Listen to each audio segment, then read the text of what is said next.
Welcome to part 2 of derivatives of trigonometric functions. In this video we're going to find the derivative of cosine of x. Then we're going to solve two examples.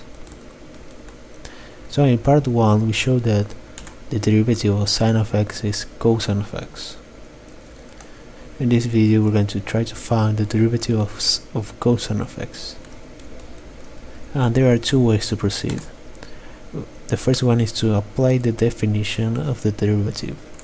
You can apply the definition and you'll get a limit, and then you try to solve the limit and you'll get the derivative. That is what we did with sine of x, and we got the result. So you can do that. But there is another way to proceed, and that is to apply the chain rule. Because we can express cosine of x, well, we can use this method now that we know what is the derivative of sine of x. We can express cosine of x as a function of sine of x using a trig identity, and then apply the chain rule. And that is what we're going to do in this video. If you want to know how to find this derivative using the definition, you can read my page called Derivatives of Trigonometric Functions. There I find the derivative of cosine of x using the definition. And the process is very similar to the one we used to find the derivative of sine of x. So now we're going to apply the chain rule. If you don't know yet what is the chain rule, you can skip this video because we're going to use it a lot here.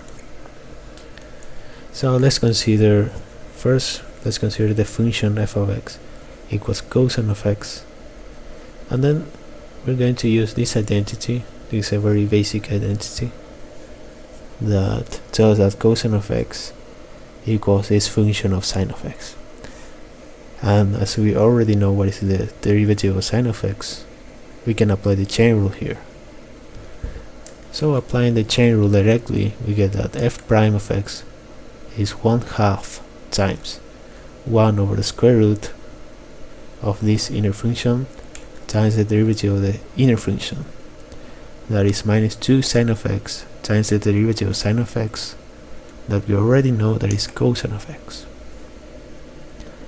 So we can simplify this a little bit. We can cancel the 2.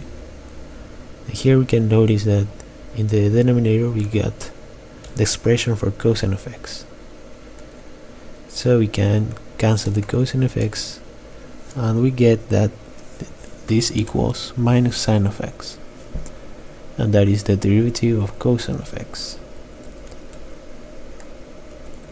So we see this, that these two trig functions, sine of x and cosine of x, are related in their derivatives. The derivative of sine of x is cosine of x, and the derivative of cosine of x is minus sine of x. Now we can use these two results to solve some other problems. Here we have our first example. Let's try to find the derivative of this function. In fact, we already found this derivative when we calculated the derivative of cosine of x, but we're going to do it again. Here we can either apply the product rule or the chain rule, because you can see this as a product or as a compound function. Here we're going to apply the chain rule to get that f prime is 2 times sine of x times the derivative of sine of x. That this derivative we know is cosine of x. So that's the final answer. Here we have another problem. We have the function tangent of x. Let's try to find its derivative. Here we can use the product rule because we can write tangent of x as sine of x over cosine of x. And here, if you remember the quotient rule, you can apply it.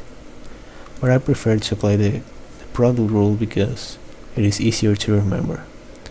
And the way to do that is to write this as a product. You can write this quotient as a product like this.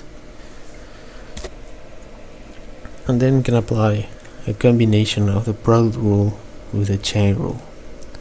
we'll get that f prime is sine of x, the first function, times the derivative of the second function plus the derivative of the first function times the second function. Now here, to find this derivative, we need to apply the chain rule.